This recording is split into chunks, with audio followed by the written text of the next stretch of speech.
Well, hello everyone, and welcome to this month's webinar. I'm flipping around here. Let me just stop sharing for a minute. So my name is Jay Berkowitz, and welcome to your annual planning session. We got a bunch of people here, and I'm thrilled to have you all. And I'm just going to get to the right slide and then share my slides. And also, there's a bunch of people live on LinkedIn. And we'll be sharing a link to download the plan workbook and a worksheet. So this is interactive, and we're actually going to try and build the first draft of your 2025 business plan and marketing plan. So let me just, where did my slides go? Share screen.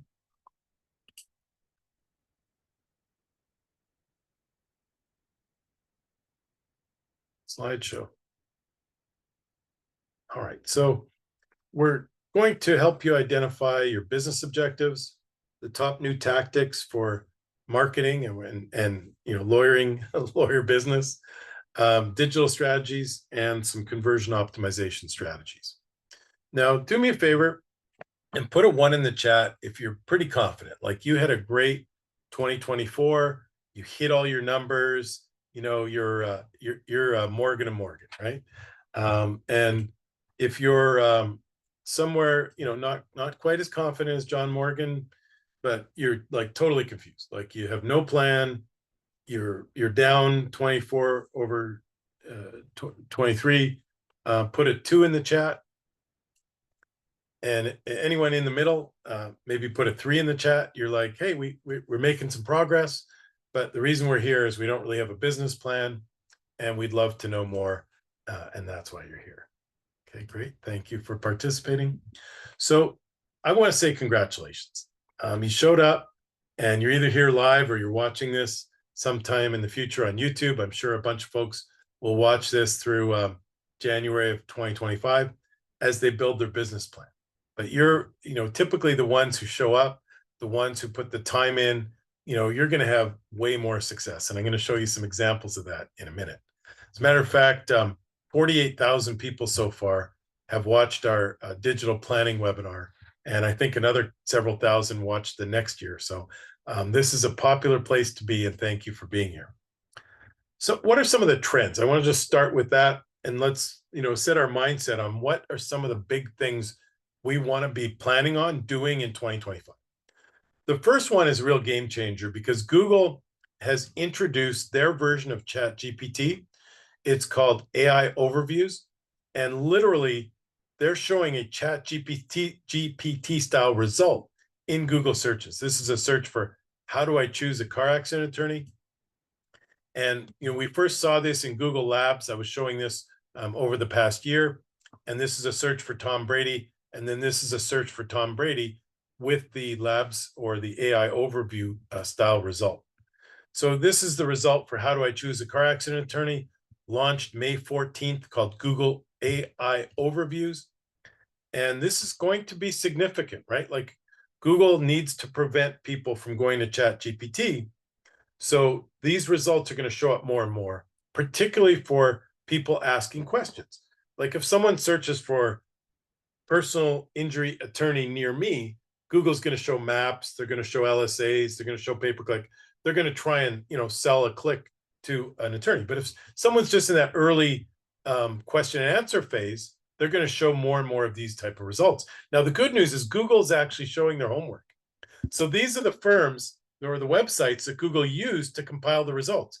So the same way ChatGPT goes out and reads the internet and then compiles a result, Google's using their artificial intelligence to read these websites and compile a result, but they're showing you the links.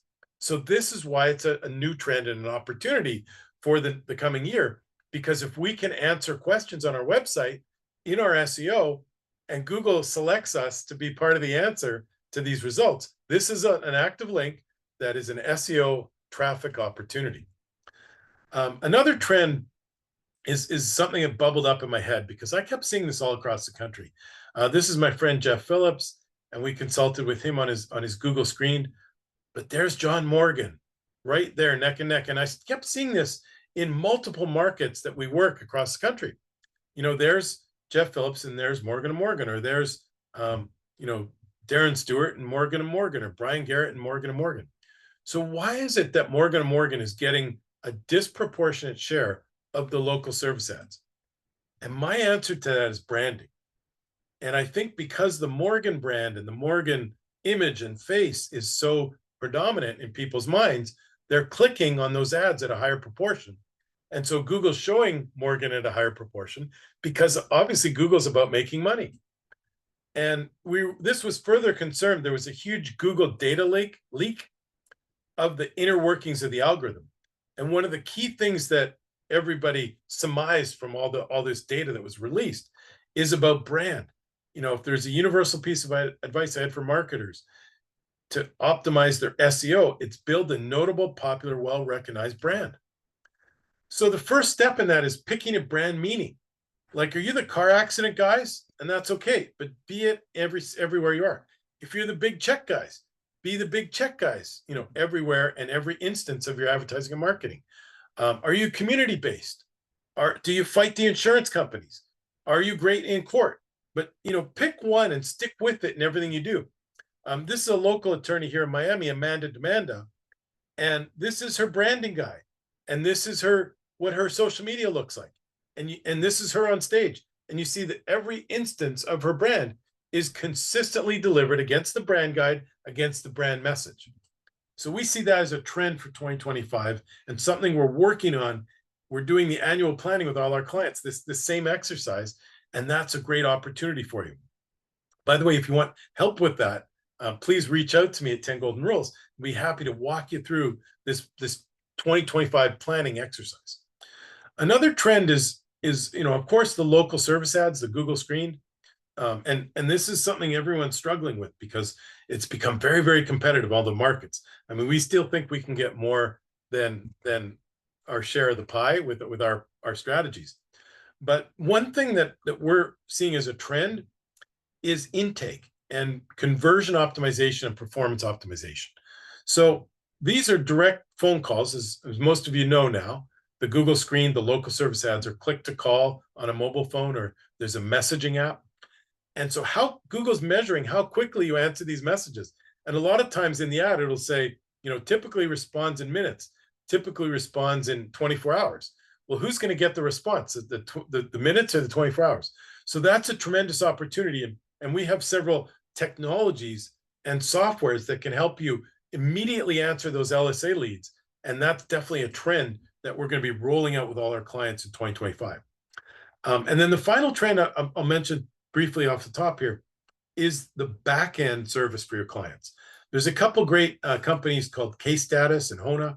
Matter of fact, Andy Sievers, the founder of Case Status, is going to be speaking at our live event, TGR Live, March 10th and 11th. And information on our website about TGR Live. Love to have you there.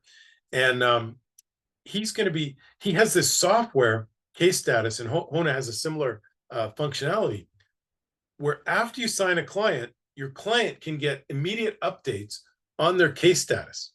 So think of it like the app for a law firm, and the clients can immediately get updates on their cases. The number one bar complaint is that clients are frustrated. They can never get in touch with their lawyer. So this solves it. So think of it as the back end of lawyering and a software solution for customer happiness. So why is this such a big deal? And I'll get into the agenda in just one more minute. But I love to tell this story because I had two clients with very identical results.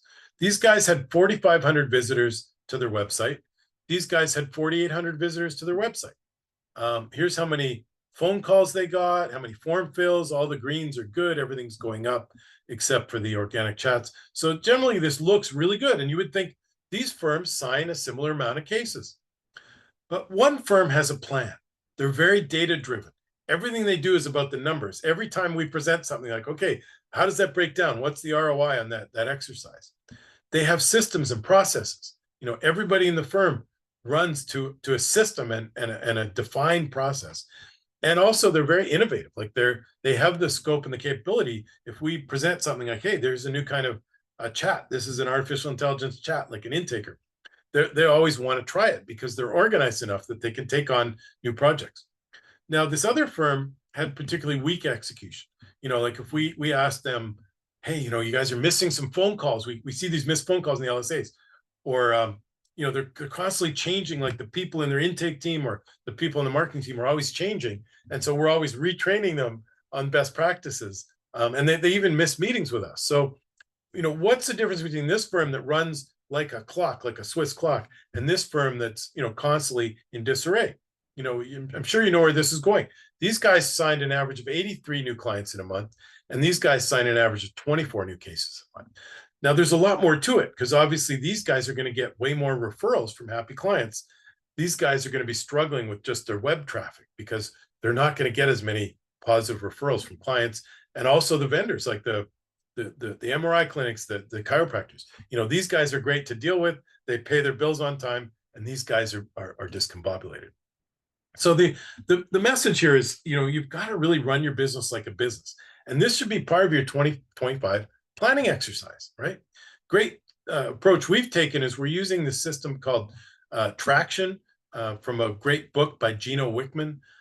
There's other systems like Mastering the Rockefeller Habits and Scaling Up, books by Vern Harnish, and there's a Scaling Up operating system, The Great Game of Business with Jack Stack. And we'll talk more about EOS and how we've used an operating system to systematize our business. And we even did a webinar, if you want to see a great webinar with Mike Morse and Gerardo Escalona, and talking about how to implement the EOS operating system for a law firm. Matter of fact, I quote Gino here. He says, if you have 50 people doing everything 50 different ways, the increased complexity leads to mass chaos. So we want to have a system, right? We want to manage our business. Weekly leadership meetings, weekly targets and scorecards.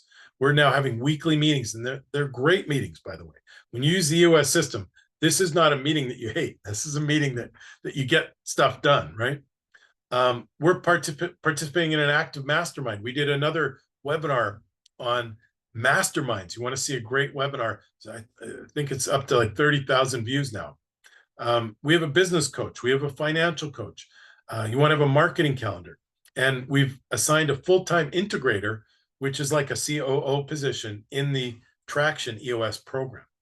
So those are just some thoughts on how you get the results. Now, we're going to give you a link in a minute for a worksheet, and we're going to work through this to set your objectives, to set your business goals. We're going to help draft the plan. And here's the link, by the way. And I'm just going to, excuse me for one sec. I'm going to copy this and paste it. And you can download the worksheets. I'm going to put this in the chat. Oh, thank you. Alyssa put the link in the chat as well to TGR Live, our live event. You can get some more information there. Okay, so here you can download the worksheet in a minute and the workbook. So if you want to get these slides and work through it as we're going through in terms of creating your plan, here's the workbook and the marketing calendar, etc. So we're going to build this in a few minutes, and there's the link.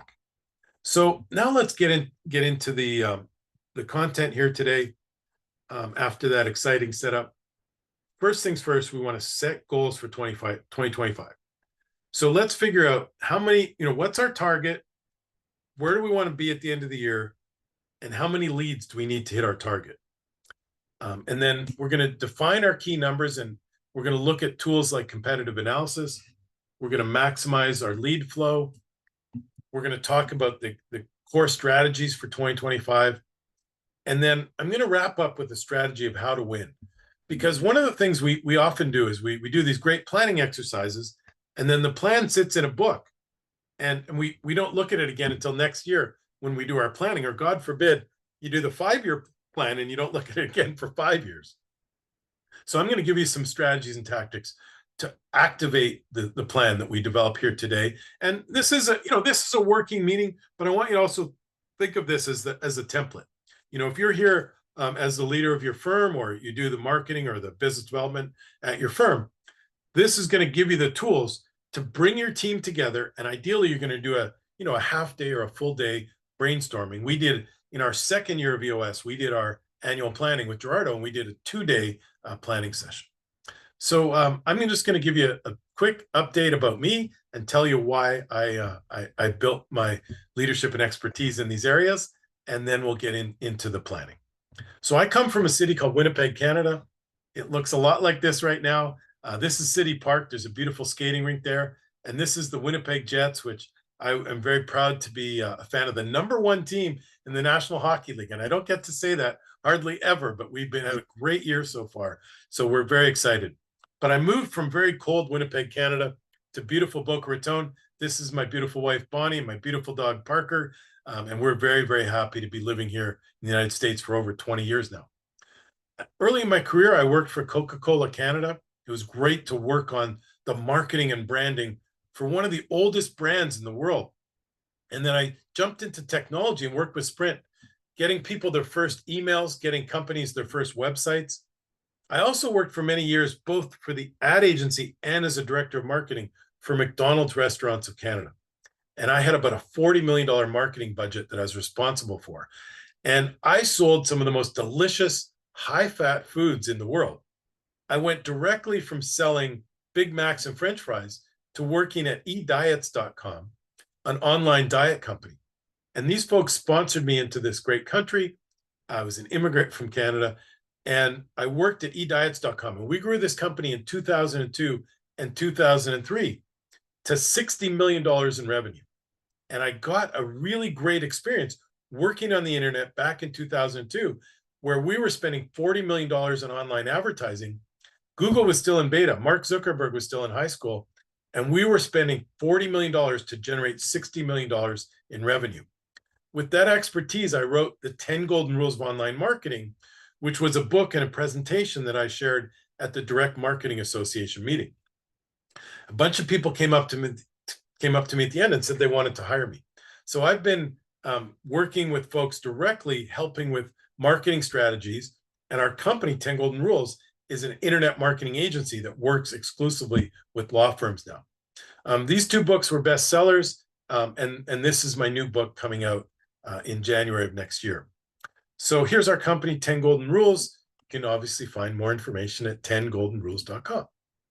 These are some beautiful websites that we've done for clients recently. We work with folks all across the country. Love to work with you if you're interested. And this is a case study that we did on one of our webinars. And this is a small firm that grew very, very quickly and signed 62 new clients in the first 6 months of this year. Speak at conferences all around the world. And now let's talk about planning. So a lot of times we think our plan's going to look like this. And you all are, thank you for showing up today. And you're thinking, this is great. You know, I've got a lot of, groundwork laid, and I'm going to work with Jay, and he's going to give me a few more ideas. And this is what our year is going to look like. But the reality these days is more of our plans look like this, right? We run into moats and hills and valleys. And I find that the hills and valleys are bigger ever since COVID, right? Like it used to be bumps, and now it's real executional issues, right? I always like to quote this plan the study really quickly. Harvard University interviewed a bunch of their graduates in 1979, and they said, "Do you have any plans for your future?" 84% had no specific goals or plans. 13% had their goals written, and 3% had clear written goals and plans to accomplish them. The results, the 13% with their goals earned twice as much as the 84% with no goals. And the 3% with clear written goals earned 10 times as much as the other 97%. So the moral of the story is very clear. We want to nail down our plans. We want to work on this, develop this with our team or with a partner like 10 Golden Rules. And then we want to execute, and we want to measure what we set out, and we want to make sure we execute on the things we wanted to do. So the way we do this, and the way you all should do this, is to have a working meeting with your team. We brainstorm, we use a lot of sticky pads and a lot of technology as well. And our agenda for our planning meetings is, first, we review our objectives and priorities. Like what was our mission for 2024? What were we trying to accomplish, and where did we get to?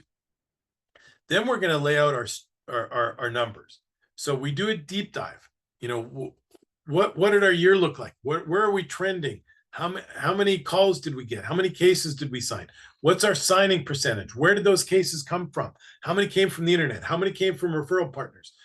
Break down all the referral partners. How many were doctors? How many were MRI clinics? How many were referrals from existing customers, right? Deep dive on the numbers. Then we do an exercise called strengths, weaknesses, and trends. I'm going to show you how to do that today. And then we brainstorm for new projects. And we do a start, stop, keep exercise with the things we're working on in 2024. We say, this is something new that, Jay talked about, the artificial intelligence search. We better start figuring that out in 2025. So that's something we're going to start. Here's a program that wasn't working at all. We did this lead gen vendor, and the leads were costing like $5,000 for a signed case. We want to get rid of that program. We're going to stop. And then keep are the programs that are working well that you're going to keep. And then this is very valuable. Quarterly project plans. Seems like to do a big project, to introduce a new sort of project or program at a firm or at a company like 10 Golden Rules, you can get that done in about a quarter if you have a good planning process. So what we do is we set quarterly rocks. And this is terminology that comes from Vern Harnish, from Mastering the Rockefeller Habits. And it's used similarly in EOS, in the book Traction by Gino Wickman. And you set quarterly rocks. And a big rock is a big project that you want to accomplish to change the trajectory of your business. And what we do is we set 5 per quarter. And the top 1 of 5 is something that we all agree as a team, no matter what, we're getting the top 1 completed in the quarter. So now we're going to jump in to that link, and we're going to go through this exercise where we set our annual goal and our annual planning. And I'm just going to hop over to the workbook. Now, hopefully everyone's downloaded that. I'm going to have, if you guys have any problems, just tell us in the chat. Where did my chat go? Look, I'm not seeing any problems, so I'm just going to have one more look here. Great, a lot of people here today. So if you have any problems with that download, Elizabeth and Alyssa will help get you that.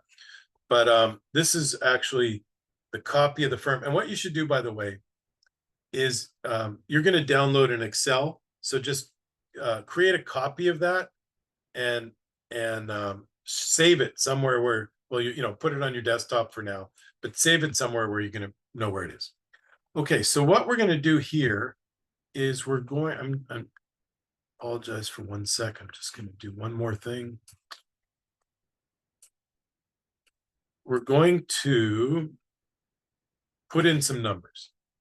So, let's say you're a firm and you did $3 million and you have aggressive goals for next year and you want to get to 3.5.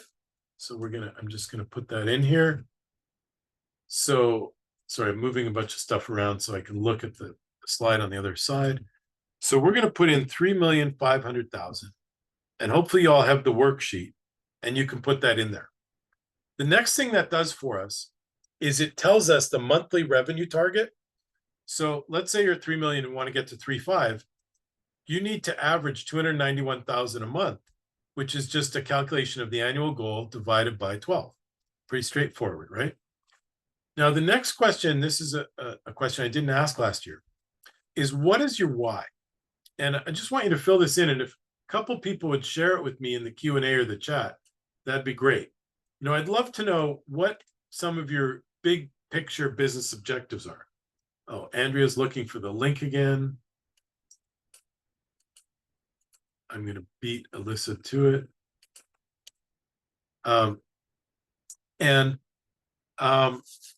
What's your goal as a firm and as an individual? I met this morning with a large law firm owner. His son has joined the firm. And so his goal is to set things up so that it's in real good shape for his son to take over. And so he's hired some new attorneys. He's shored up the litigation team. He's interviewing agencies. He's considering hiring 10 Golden Rules to, get a real good base for his SEO and pay-per-click and LSAs. He's they have a new building. They're moving into a beautiful new facility. So what's your goal? What's your why? So, people would have a different goal, like, I want to work less, or I want to, I want to generate, some significant wealth. Like I want to get to $3.5 million because that's going to free up enough money to, make sure I pay for my kids' college, and we can take one month in Europe. Like a lot of people want to take time off in the summers. I can't spell and talk and type. Right. So write that into your worksheet. All right. Now the next thing is, what's your average case value? So this would be you can pick from two different numbers, but typically this would be the revenue that the firm gets. So let's say you average, if you're a PI firm or a single event firm, you average $30,000 on a case, and the firm takes a round number 10,000. So then we get 29 here.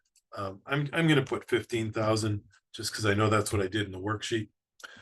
So what that means is that you need to sign 19 clients on an average month with $15,000 case value to get to that 291,000. Right. So this is a calculation where it's just 291 divided by the 15 means we need 19 cases. Now, you probably have a pretty steady referral base. So every month between your, the referral partners, other lawyers, past clients, you get a steady 10 clients a month. So we work back.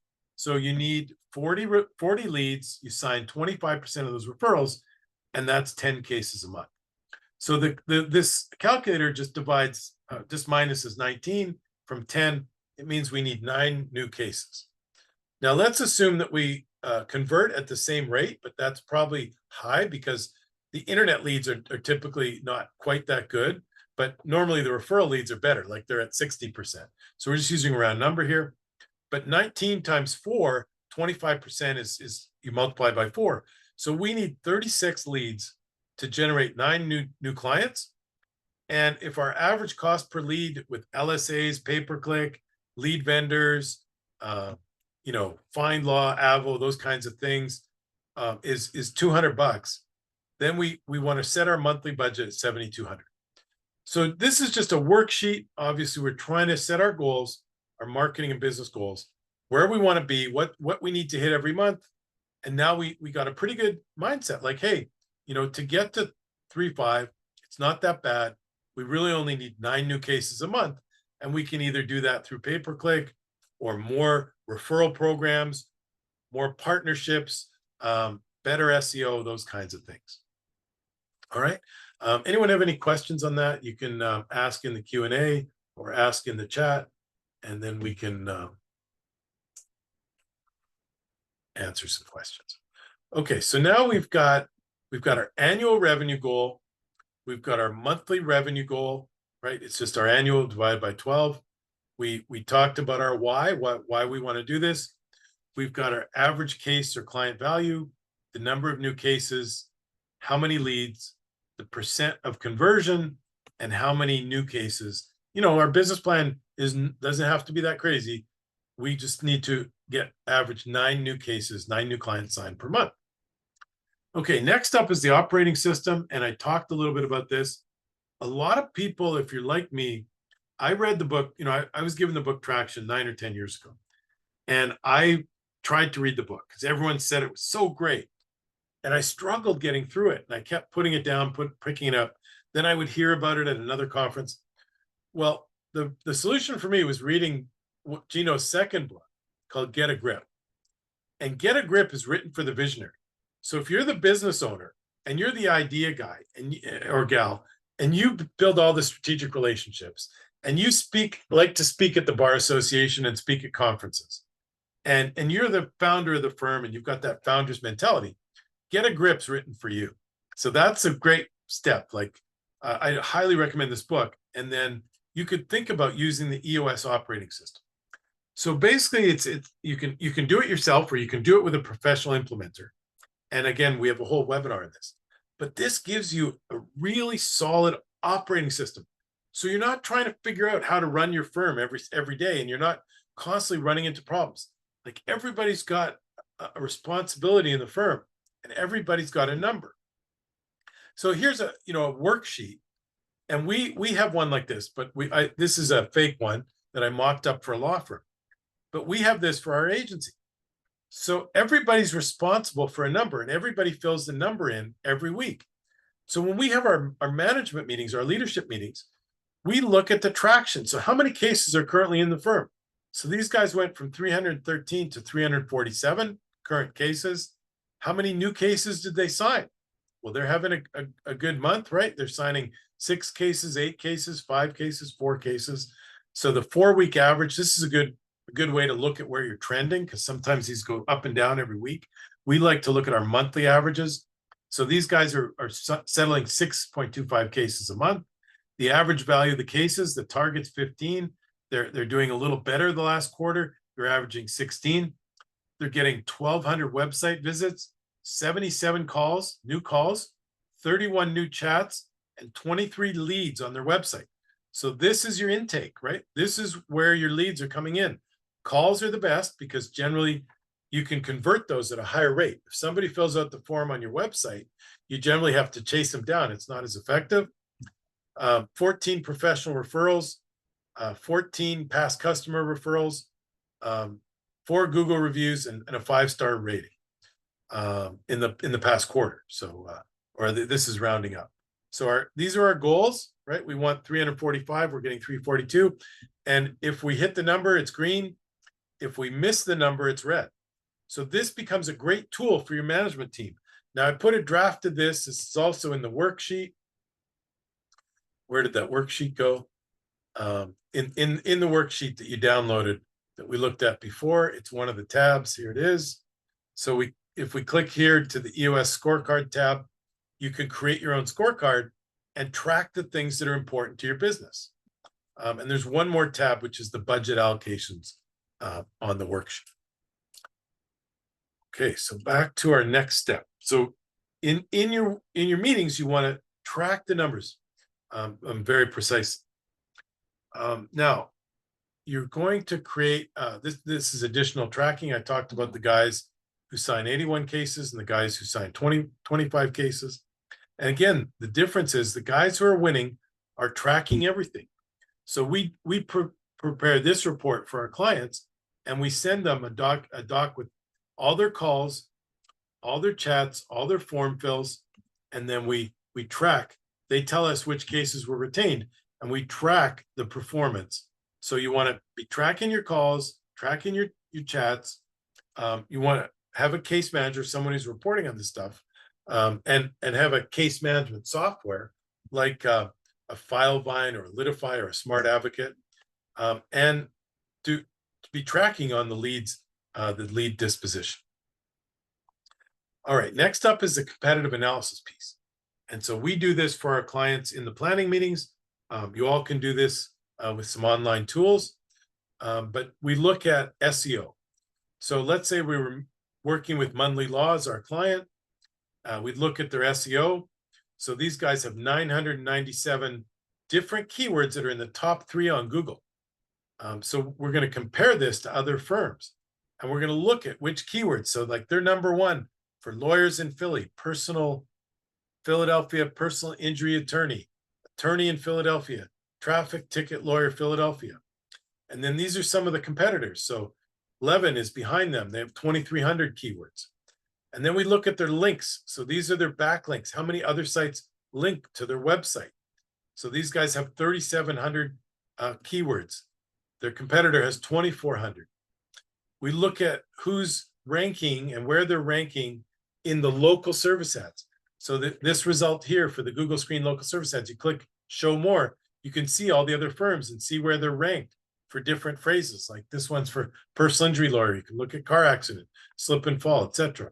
And look at your different markets as well, your different offices. So we're going to keep track of all this in our shared dashboard. And then we're going to look at the local map results. So this is the firm and where they're located, and what ideally you want to have more green. So this means they're number 3 in the Google Maps result at their location. They're number 2 at their location. And this is our client in Indiana. And these guys have a tremendous result where they're number 1 across their entire market. Now, this is almost such a good result. I can't even promise this. This is a really, really great result. But obviously, you want to see a lot more green and a lot less red when you search engine optimize your Google Maps. Then we're going to look, we're going to keep track of how many Google reviews we have, how many Google reviews our competitors have, and what's the star rating. So these guys have a lot of reviews, but they have a 4.7 star rating.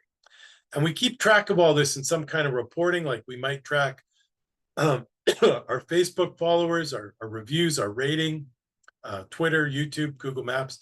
We're going to keep all this in a spreadsheet, simple spreadsheet, and then you might also put all your competitors. So you might have a breakdown, a tab where you track your top 5 or 10 competitors, because you want to look quarter over quarter, year over year, if you're improving versus the competition and if you're improving versus yourself. So next up is the brainstorming meeting itself. And I've spent so much time on the numbers. My good friend and mentor, Josh Nelson, says, what you focus on and measure improves. So like that tracking spreadsheet I showed you, we've looked at our agency performance every week on the leadership team. And when something goes red, we know we got a problem or an opportunity in that area. And we work with that team. We do what's called IDSing, which is identify the problem, we discuss it, and we solve it. We create a solution to the problem. So when you identify the problems, then you can focus on it and improve it. So I mentioned we do this rocks exercise, the quarterly rocks. So every quarter for, 10 years, we've done this exercise. And so here we identified like our top rock for this quarter in 2021 was to hire a social media person. Number 2 was to do a new website focused on law. So for 4 years now, we've been solely working with lawyers. So we redid our website to focus on law. And we created a roles and responsibilities, a standard operating procedures, a series of documents. So we set our quarterly goals, and then we assigned someone. So Brianna was in charge of this, Maria was in charge of that, Laura this, Jay this, and Laura that. And we got it done. We hired Diamond, who's our social media manager. She's been doing a great job. We launched our new website focused on only working with law firms. So what you define as a priority, you focus as a quarterly project, you scope out the project. What are the steps? What are the milestones I need to achieve the project? And you get it done in the quarter. And then we also want to position ourselves not only as internet marketing experts, but we do a lot of work, as I'm talking today, about EOS and masterminds and we run our own conference. So we want to also be thought leaders in the space. So we came up with this strategy that this book launches in January, and this book will probably launch a year later in January of 2026, called Growth Strategies for Law Firms, where we talk about things like EOS and financial planning for law firms and intake strategies for law. All right, so next up, how we do the actual brainstorm.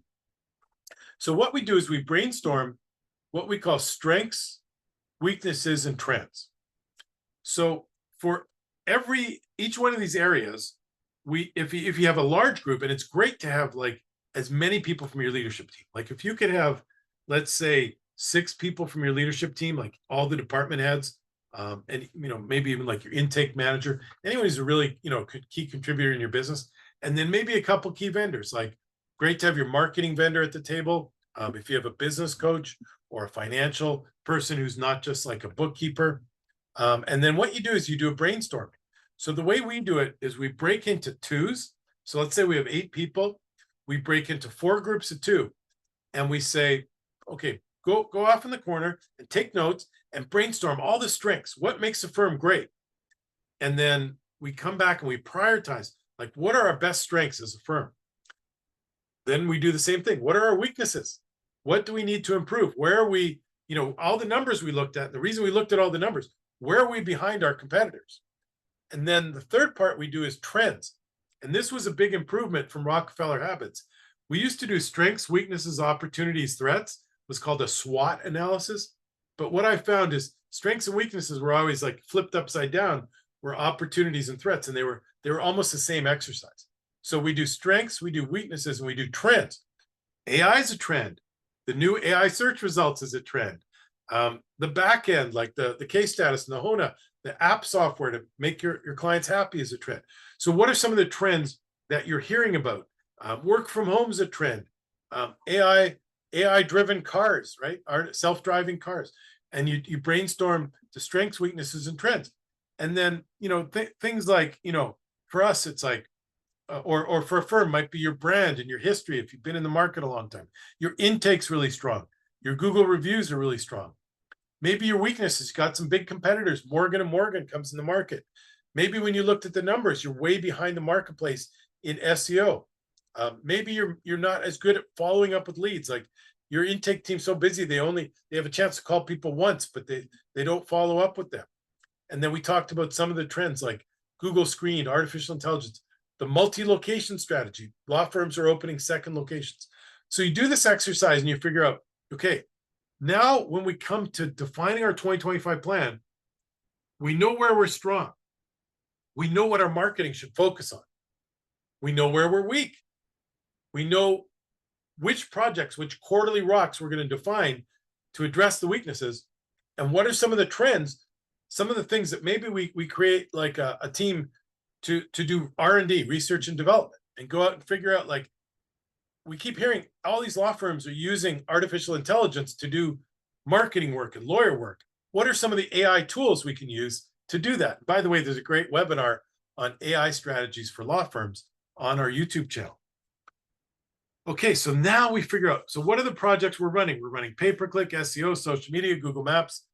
What are our top 5 new projects? And this could be an annual thing and a quarterly thing. So, like, for example, Jay said Google Screened was really valuable. And he said that, several of his clients are getting leads from local service ads. And we tried it and it didn't work. Well, maybe we're going to give it another crack. So that could be your top project. Developing your AI plan, I talked about. Opening a third location. So you opened a second location. You started coming up in Google Maps. You started getting local service ads leads. You have some attorneys who commute from far away. Maybe you could have that second location on their commute 2 or 3 days a week. They could work out of that second location. And now you have a staffed office that can get Google reviews, have a Google Maps location, and target the local service ads. Social media videos, super hot, right? We're doing tons of those cool videos for ourselves and for all our clients with the captions and the B-roll. And then, of course, you want to hire a great digital agency. I can recommend one. If you're looking, I'd love to have a conversation with you at 10 Golden Rules. So now we looked at our numbers. We built our plan. We looked at some of the trends. We've got our worksheets done.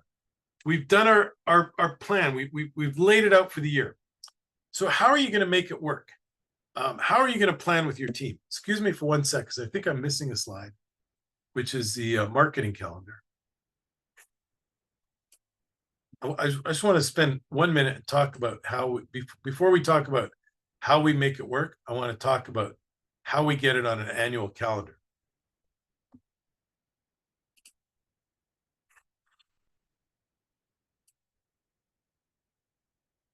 Okay, I could find the Zoom. You guys know what I'm talking about. The Zoom screen always hides, gets behind your slides. Okay, so this is an example of that annual calendar. So what we do is we map out the year. And again, what gets measured gets attention and improves. And part of that is what gets on paper and gets assigned to someone gets execution, right? So we say, okay, here's our plan, because you might want to, you guys might have a big January 4th thing you do every year, and you have a party and you invite your past clients, and it's a big deal. But if it's not on a marketing calendar and someone doesn't, start planning all that in April or May, you're not going to execute nearly as well as you need to. So what are some of the things, like Martin Luther King Day comes up in January? Maybe you're going to put one main project. So you're going to implement chat. You're going to introduce Intaker Chat or Apex Chat or Juvo leads in January. And then February, that's your customer VIP party. So someone's assigned to that. You're going to plan for it. Maybe you're going to do a CRO audit, which is a conversion rate optimization audit. In March, you're going to do a spring theme in your social media, and you're going to write follow-ons. So you're going to create a whole series of emails and texts for leads that you're going to follow on with people, right? April's your anniversary. You're going to roll out your new video program. May is you're going to focus on intake and improve your intake, and you're going to refresh your website. June is Juneteenth, and you're going to do landing page testing. So you see the purpose of this is that we're going to map out our year. Maybe we're going to map out the first 6 months in detail, and then in each quarterly planning meeting, we're going to roll, the next 2 quarters ahead. So we got everything assigned and all the projects assigned. So that's kind of how you make the year real in terms of rolling it out on the marketing calendar. And I'm just going to double back here and talk about, how we execute in the marketplace. All right. Where's my Zoom? Slide share again.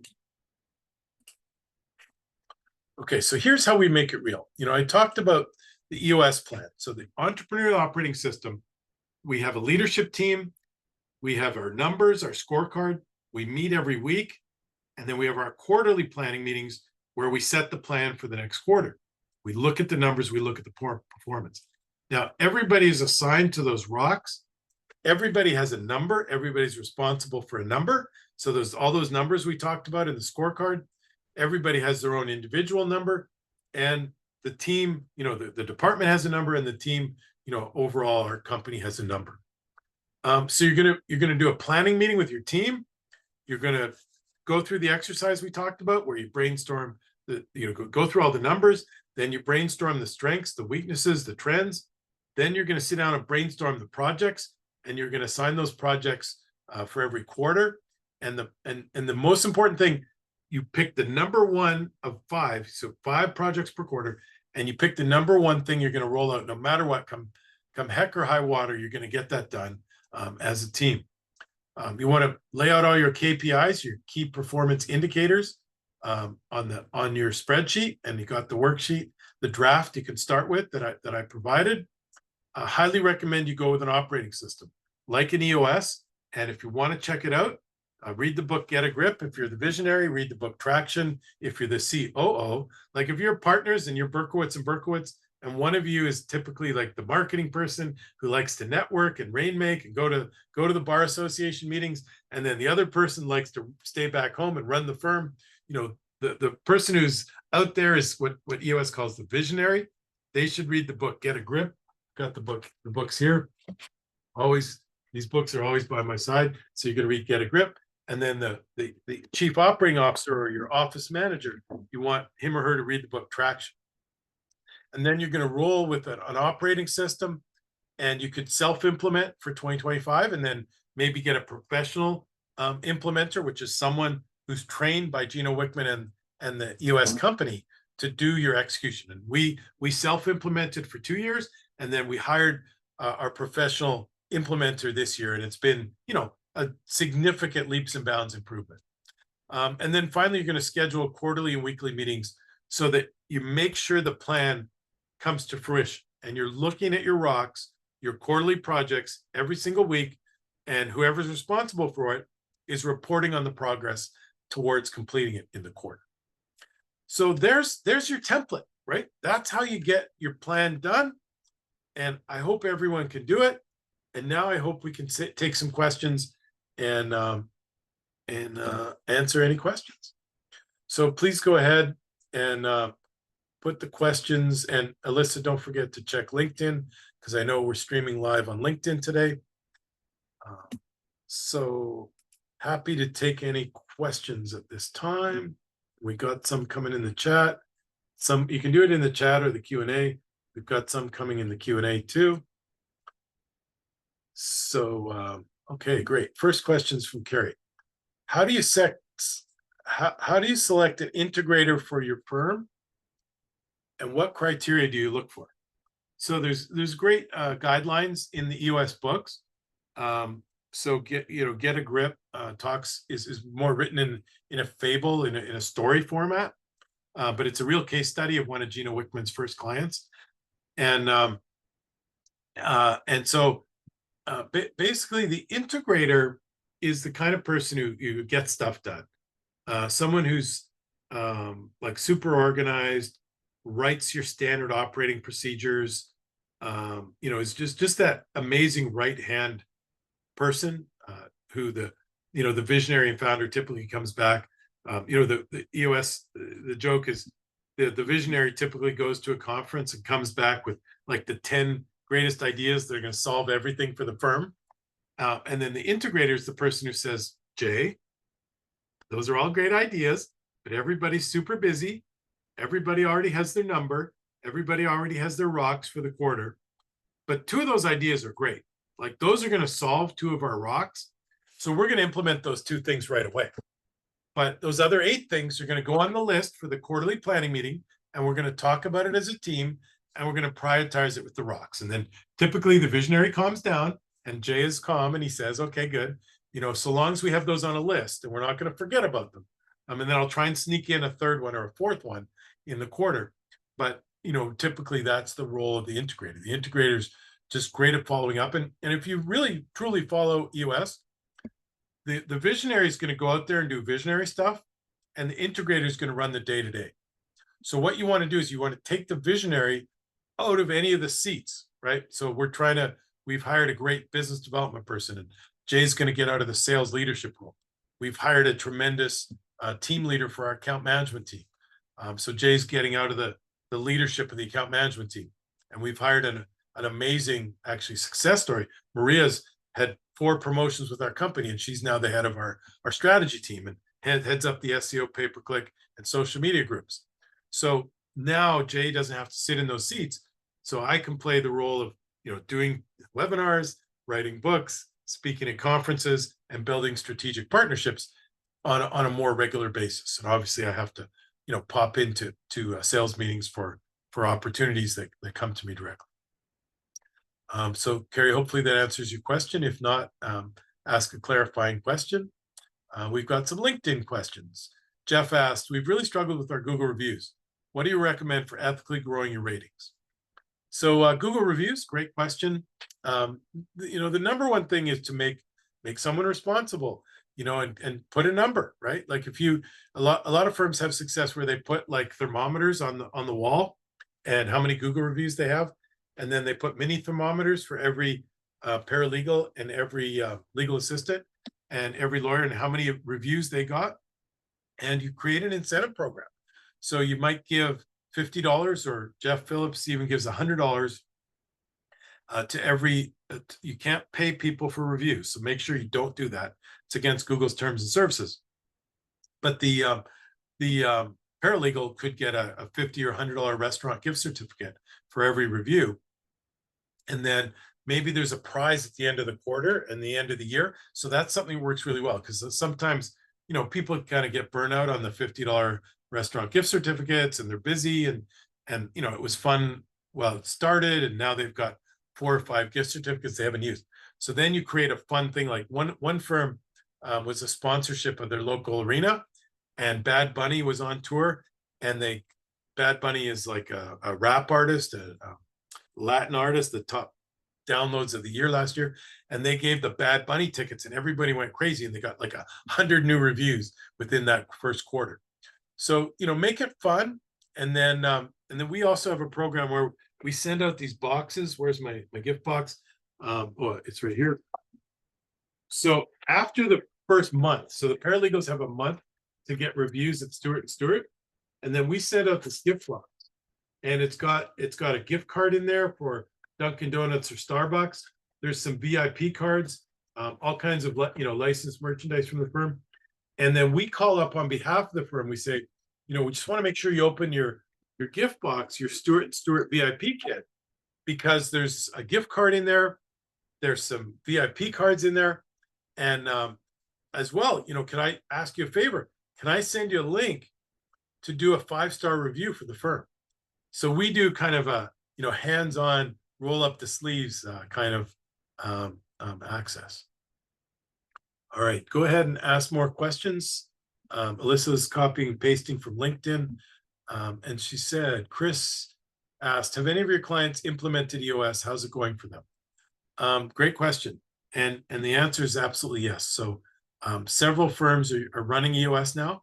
And just, really, EOS is having tremendous success across the board. Like, there's a conference I've been going to for about 10 years. I'm looking forward, if any of the M&L folks are going to Punta Marta, Mexico in January. So we'll be back with the Millie Awards. And when I ask a question in the room, how many people are running EOS? About 10 or 15 hands go up. And guess what? Guess what the 10 or 15 biggest firms are? Jeff Phillips, I mentioned earlier, very successful. He's running MOS. Daniel Stark, very successful with EOS. So highly recommend EOS, and it's going great for our clients who are running it. Question from Jen. What are the first things to look for when doing a CRO audit? It's a good question. Conversion rate optimization. So there's a couple tools you can download onto your website. One of them is called Hotjar, and it tracks it tracks where the eyeballs go, but it's tracking where the mouse. So it tracks where people move on your site and where they click. And then you can see an overlay of your website, where the mouse went and where people clicked on the website. And I guarantee you'll be amazed that the way you design your site and the way you think people would use your site is not the way people use your site. Like, the number one thing people were doing on 10 Golden Rules was downloading the 10 Golden Rules workbook, or there's an ebook of 10 Golden Rules on 10goldenrules.com. Now, that makes a lot of sense. Like, if your company's name's 10 Golden Rules, people want to see the 10 Golden Rules. But I thought, the number one thing people would go to is like SEO strategies for law firms, or, our LSA playbook, or things like that. But no, everyone wanted to see the 10 Golden Rules. So we created a 10 Golden Rules. We made it more prominent. We revised the workbook and things like that. So the conversion rate optimization is designing your site. And the first step is looking at what the traction and what the traffic looks like on your site. And then the next step is doing some testing. So if you're running any pay-per-click, paid advertising, or any lead gen, and you're getting clicks to the website, we do landing page testing.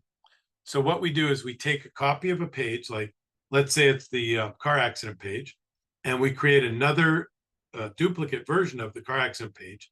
And maybe we change the color of the call to action box, or we change the offer wording, like, call today for a free consultation. We change that to call now. Every call is free. Every case is free, until we get a resolution. And you change the wording, and you test A versus B. And let's say A beats B. So your new test didn't perform better than your existing website. Then you do a test of A versus C. Half the traffic goes to A and half the traffic goes to C. So that's a great way you can do conversion rate optimization, by testing traffic to some of the pages. And then if one of the calls to action works better, one of the forms works better, then you can change that across the entire site.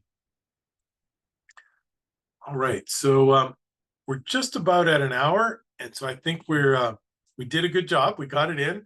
So if anyone's watching this on video, thank you for staying this long. And I'm going to put up the link one more time. If you didn't download the worksheets, I'm going to put that link up one more time. And then you can go through this planning exercise with your team if this was helpful. And if it was, and oh, by the way, if you're watching on YouTube and you made it this far, thank you. Bless you, because the algorithm likes it when you last this far. But please give us a like on YouTube, or if you're watching it on some of our social media or on our website, go out and do a Google review. Just search 10 Golden Rules in Google Maps. I'd love a 5-star Google review. And if this was helpful, share the love, and then more people will find out about it. So I'm just going to put this slide up one more time. And post the link one more time. If you all want to get the worksheet, and then, then you can do this with your teams and roll this out with your teams.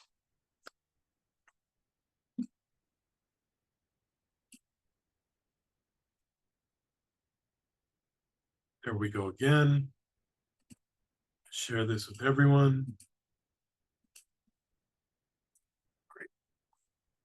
Well, to everyone who's here live, happy holidays. We're just coming into the December and the New Year's period. And for those of you watching in 2025, I hope you had a great holidays and you're ready to rock and roll with your planning in 2025. And if I can help with anything, if we can, if you want us to do one of those audits, or we can help with your planning, we can actually lead your team through the whole planning exercise. So obviously we charge a little bit for that, but we'd be happy to work with you on that. So I look forward to meeting some of you in through the rest of the year and into 2025. And with that, happy holidays, everyone. And I'm out.